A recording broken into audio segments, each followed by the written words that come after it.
Okay, good people. Here we are doing a quick tutorial of how to feed your starter. I keep my starter in a jar. It's pretty decent size. You can see there's not that much starter in there right now, with just a loose lid because it does generate pressure. First thing we're going to do on a scale, going to zero it, and we're going to add 100 grams. Oh no, that didn't work. Zero the scale. Add 100 grams of water.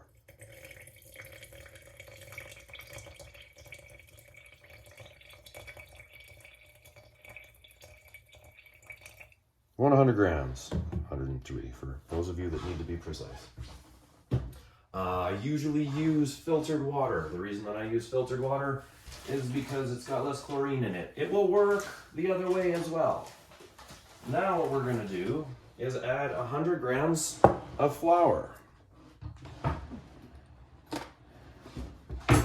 If you don't have a scale, you can use equal parts of each. I'm not going to bother to zero the scale. I know I was at 103. I'm just going to add 100 grams, so it's going to be 203. This flour, for feeding it, it's almost irrelevant what kind of flour you use. When you're making your bread, you want to use strong bread flour. So I got 201. Yeah, I'm at 208. That's good enough. The next step is give this a stir. One of the good things about having long-handled spoons hanging around. I also use slightly warmer water if I can, because it'll speed up the starter. It'll speed up the fermentation reaction. I'm not going to get too picky about making sure that this is like really well mixed in here. Just make sure that the majority of the dry is wetted.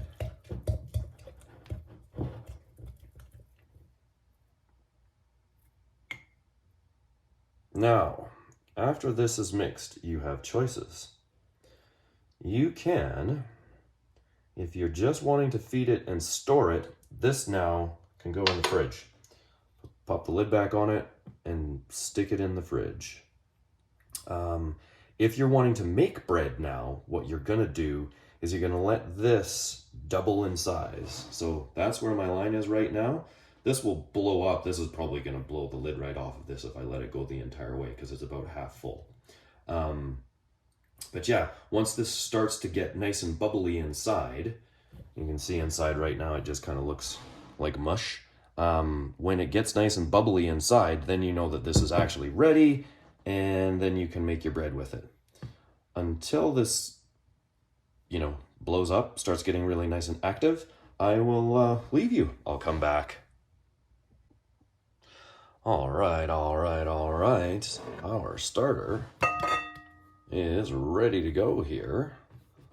You can tell it's all nice and bubbly inside. Those bubbles are the products of fermentation. So we're just going to set this over here for a second. First thing we're going to do, in our bowl, we're going to zero the scale.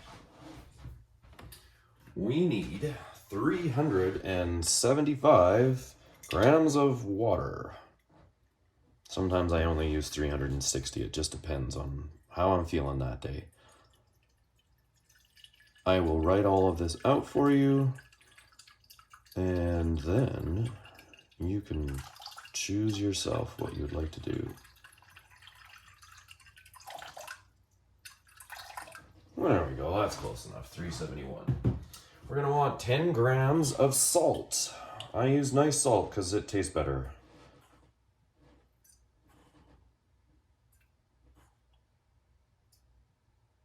There we go, that's approximately 10 grams. Usually I will whisk this in. You want it pretty dissolved into this nice water here.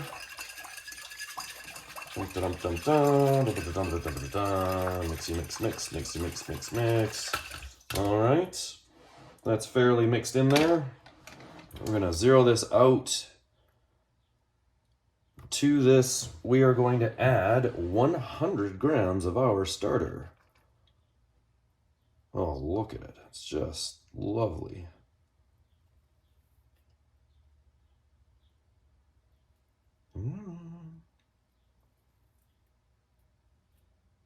There we go. Now that starter goes in the fridge. You don't need to do anything with it. It can just go right ahead and go back in the fridge. So you'll notice that this is nicely floating in here. That is how you tell that your starter is ready, because it floats. The reason it floats, it's full of air. I'm gonna whisk that in there. You don't really need to whisk it. You can just mix it in with a spoon or whatever. I just find a whisk is really good for breaking it up easily. But you want to do something to kind of mix it in. I try and save all these bits that are on there as well as I can. You know, some hangies like this. There we go. Good. That can go in the dishwasher. All right, now we need 550 grams of flour, which is usually just a little bit more than one of these. So I'm gonna zero this out again because it makes your life a lot easier. Come on.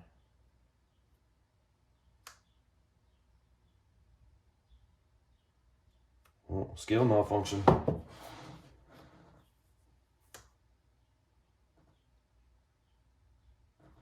Scale malfunction.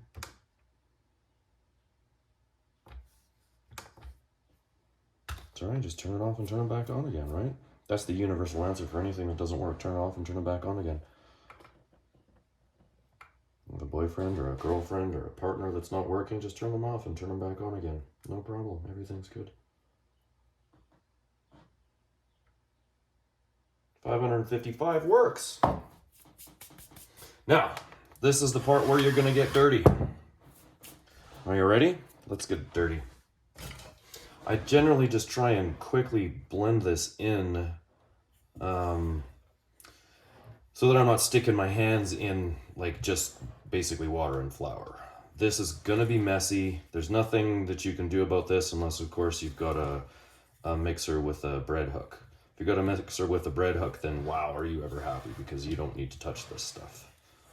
Not that touching it's bad, it's just, you know, mucky. So it's basically somewhat combined here into sort of a shaggy dough. I have a fancy tool. You can get a bread scraper. This is just a rib that I use for working with clay that happens to do the trick quite well for me.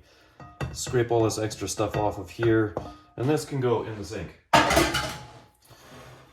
Now, scrape all this stuff off the sides and the bottom and get dirty. So the way that I normally do this to get my fingers a little less gross is I make this kind of a movement like this. I'm pushing in on the dough.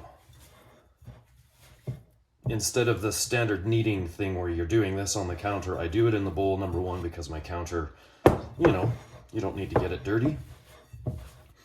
And so we mix and mix and mix. Now this could be, what's that?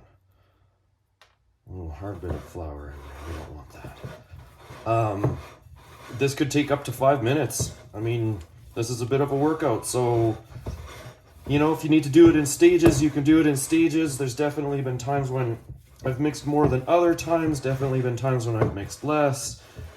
You know, this is something that you'll have to figure out based on the texture of the bread. What you're doing here is you're developing the gluten in your bread. Again, this is the movement. Push down, smear, pick up again. Smear and pick up, smear and pick up, smear and pick up, smear and pick up. I swear I should be writing songs. This movement, what I'm doing is I'm putting my hand underneath and I'm picking up and I'm doing this. And I'm rolling as I'm doing that, the bowl, because all you're trying to do right now is just get all this flour incorporated, all the water mixed into the flour. So we're almost at a point where I can actually pick this up.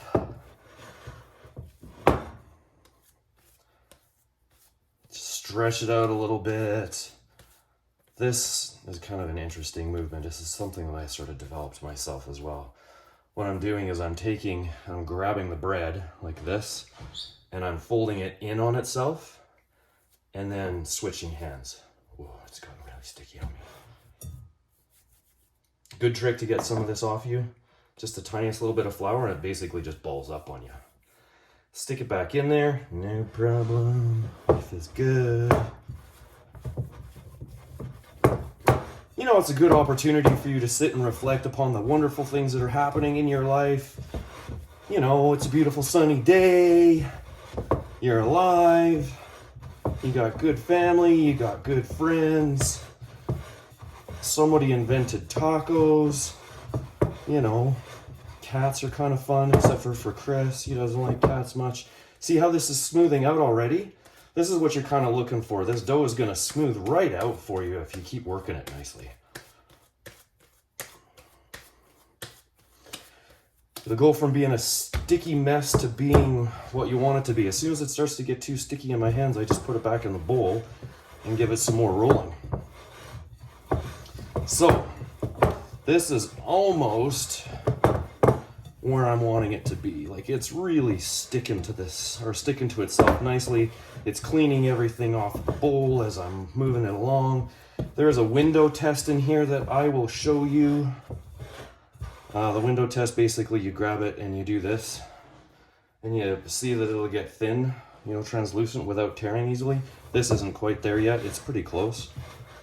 I'll show you that again in a couple of minutes because I'm just about there.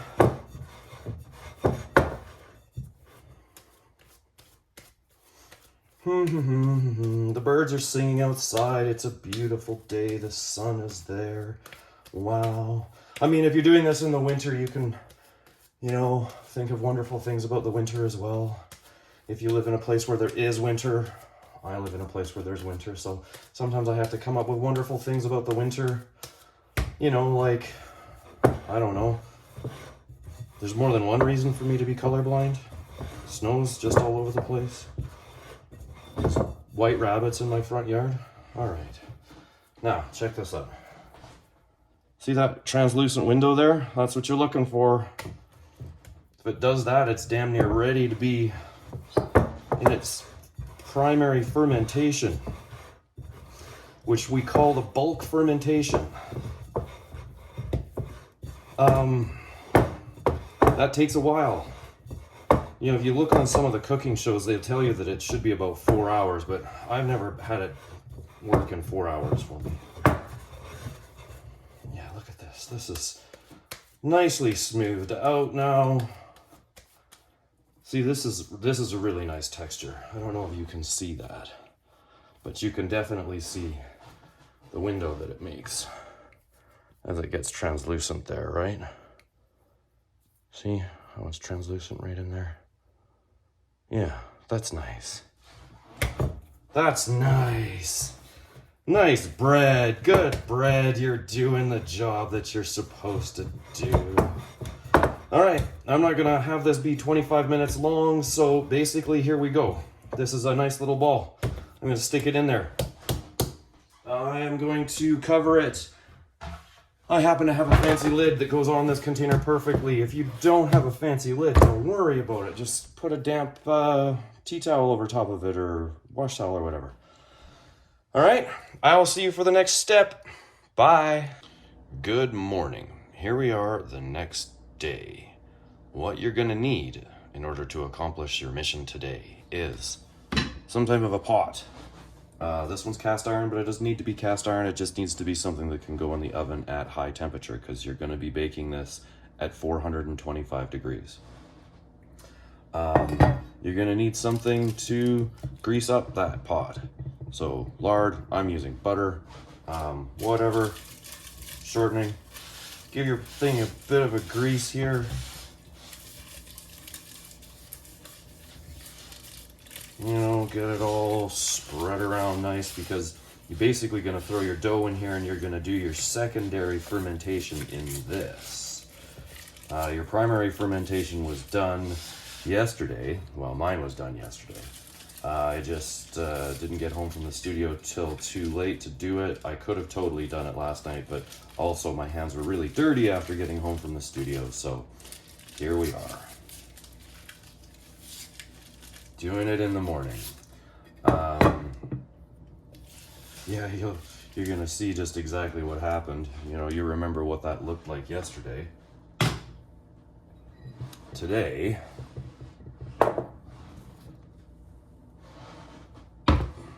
here's the bowl. That's what happened with our little bit of bread. Tear the top off here. I am going to just put a little bit of flour on the top of this,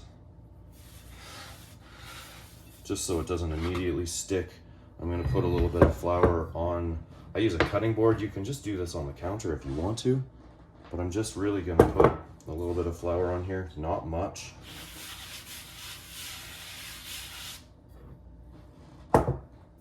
And then we scrape our bread out of here. We're gonna try and not knock a bunch of air out of it, but you're gonna end up anyways. Like, there's nothing to be done about that. Basically, your primary fermentation gets a lot of little bubbles in it. And then when you cook it, ta-da! Whoa, that smells amazing. So this is part of the reason why you want to leave it for a longer fermentation, because the flavor develops so much more. So what you've got now is you've got a blob of bread sitting on your counter or on a cutting surface. It's got a little bit of flour. We're going to take it, we're going to take one side and we're going to fold it into the middle like that. We're going to take the other side, we're going to fold it into the middle like this as well. Then we're going to take the end, we're going to fold it over top, and then this side gets folded back over again. Now we've got a little ball, right? So what I'm going to do now is I'm going to cup my hands like this around it. Might need a little more flour on my board here. A little bit more flour on the board. Not tons, just enough so that it's not sticking to my hands. So I'm going to cup my hands like this, and I'm going to kind of pull it towards me.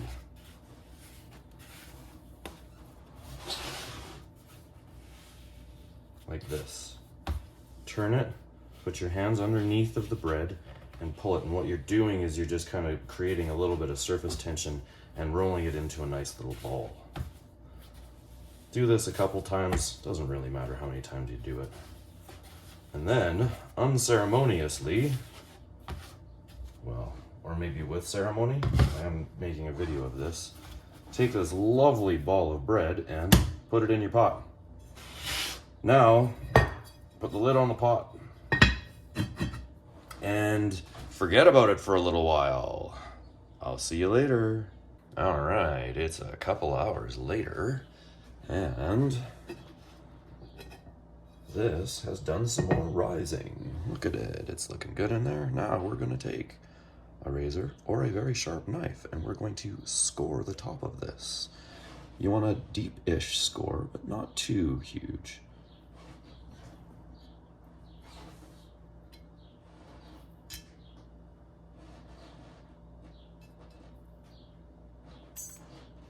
Put the lid back on. And now put it into our 425 degree preheated oven. The first 20 minutes with the lid on, and the next 25 minutes without the lid off. So a total of 45 minutes of cooking.